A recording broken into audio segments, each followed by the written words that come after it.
सुंदरवन के जंगल में सब पक्षी एक साथ मिलजुल कर रहते थे। वही एक दिन कालू कौवा पूरे 1 महीने बाद घर आ रहा था। उसके पास एक फलों से भरी टोकरी और 2 बड़े बड़े बैग थे।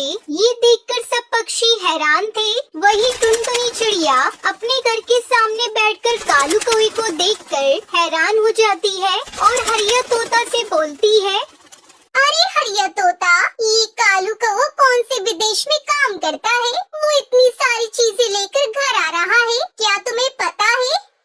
अरे टुनटुनी बहन, सुंदरी कौवी ने बताया था कि कालू कौवा बड़े वाले शहर में पुलिस ऑफिसर है। अच्छा, तभी मैं भी कहूँ, कालू के पास इतने सारे पैसे कहाँ से आ गए? वही कालू कौवा अपने घर पहुँचता है। सुंदरी, अरे ओ सुंदरी, कहाँ हो तुम? देखो मैं आ गया। अरे मेरे सुंदर पति कालू, मेरी बनारसी साड़ी लाए हो ना यहाँ से? हाँ, बनारसी साड़ी भी और सोने के झुमके भी सब लाया हूँ। लो ये मिठाई निकालो और ये पड़ोसियों में बांट दो तुम। हाँ कालू जी, मिठाई भी बांट दूंगी और सबको बता भी आऊंगी कि मेरे कालू बड़े ऑफिसर पुलिस में है। कालू जी आप बैठिए, मैं पहले आपको खाना देती हूँ। आप जानते हैं, आपको इतना सारा सामान लाते हुए देखकर सभी पक्षियों के होश उड़ गए। ये कहकर सुंदरी कौवी मिठाई बांटने टुनटुनी चिड़िया के घर जाती है। अरे ओ टुनटुनी, कहाँ हो तुम? देखो क्या लेकर आई हूँ तुम्हारे लिए। लो ये मिठाई तुम्हारे कालू भाई लेकर आए हैं सबके लिए। ये सुनकर टुनटुनी चिड़िया बहुत खुश हो जाती है। अरे ये तो बड़ी खुशी की बात है सुंदरी कौवी। सुना है कालू भैया पुलिस में भर्ती हो गए हैं, क्या ये सच है सुंदरी कौवी? हाँ टुनटुनी, वो बहुत बड़ा अफसर है मेरा कालू। अच्छा मैं जाती हूँ, मुझे कबूतर और तोते को भी मिठाई देनी है, सबको खुशखबरी देनी है। फिर सुंदरी कौवी कबूतर के घर जाती है। अरे बंटी भैया, ये लो मिठाई। आप तो आवारा आवारा कहते थे मेरे कालू पति जी को। देख लो बंटी कबूतर, मेरा पति कालू बड़ा अफसर बन गया है। अब क्या बोलोगे तुम? हाँ सुंदरी कौवी, स्कूल में तो मेरे साथ ही पढ़ता था। वो सबसे नालायक था। पुलिस में कैसे भर्ती हो गया, मुझे विश्वास नहीं हो रहा। अरे बंटी भैया, ये मिठाई खाओ और विश्वास कर लो, अगली बार मेरा कालू पति जब आएगा पुलिस की वर्दी पहन कर आएगा, पूरा जंगल देखेगा मेरे कालू पति जी को। हाँ नहीं तो।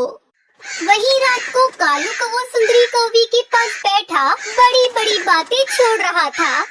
अच्छा सुनो कालू जी, अगली बार पुलिस की वर्दी पहन कर आना। मैं चाहती हूँ सबको पता चल जाए कि मेरा कालू पुलिस कर्मी है। ये सुनकर कालू डरते हुए कहता है, नाना सुंदरी, अलाउड नहीं है पुलिस की वर्दी पहन कर घर जाना। जब पक्षी मिठाई भी खाएंगे तो विश्वास भी कर लेंगे। कालू कौवा वापस चला जाता है। वापस जाकर वो अपना काम शुरू करता है। कालू ऐनक लगाकर और सामने छड़ी रखकर वो अपना भीख मांगने का काम शुरू करता है। कालू कौवे को उसके काम के अच्छे मुनाफा हो रहा था। थोड़ी ही देर में कपड़े पर ढेर सारे सिक्के जमा हो जाते हैं। एक दिन टुनटुनी चिड़िया घबराई हुई सुंदरी कौवी के पास आती है।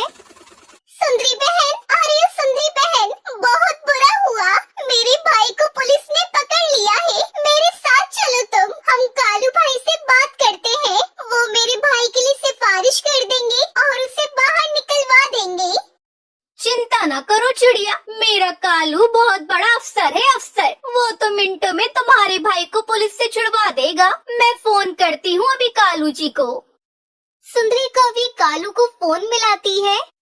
हेलो सुंदरी, कैसी हो? सुनो कालू जी, कहाँ पर हो आप? मैं ड्यूटी पर हूँ।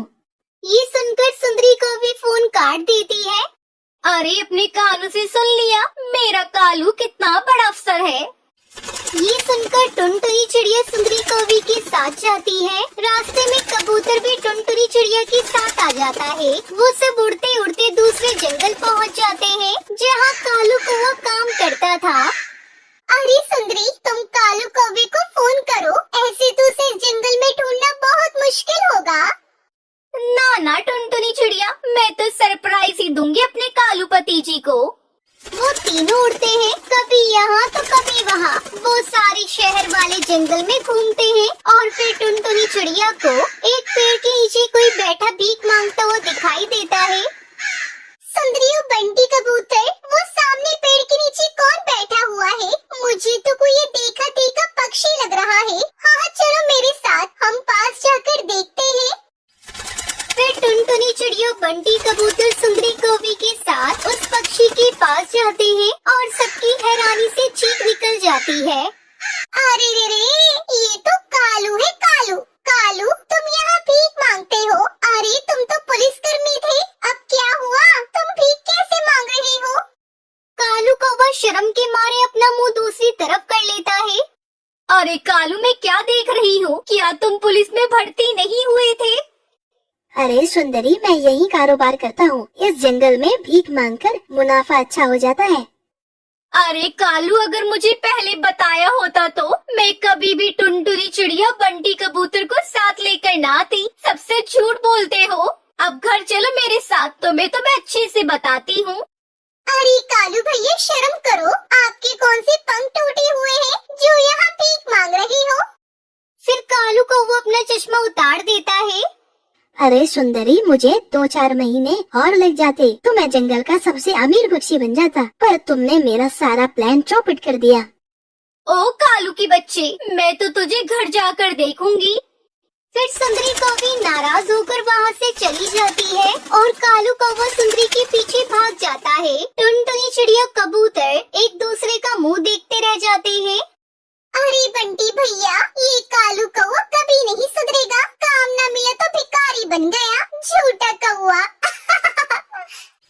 ये कहकर वो दोनों वहाँ से चले जाते हैं और झूठे कौवे को उसकी सजा मिल जाती है।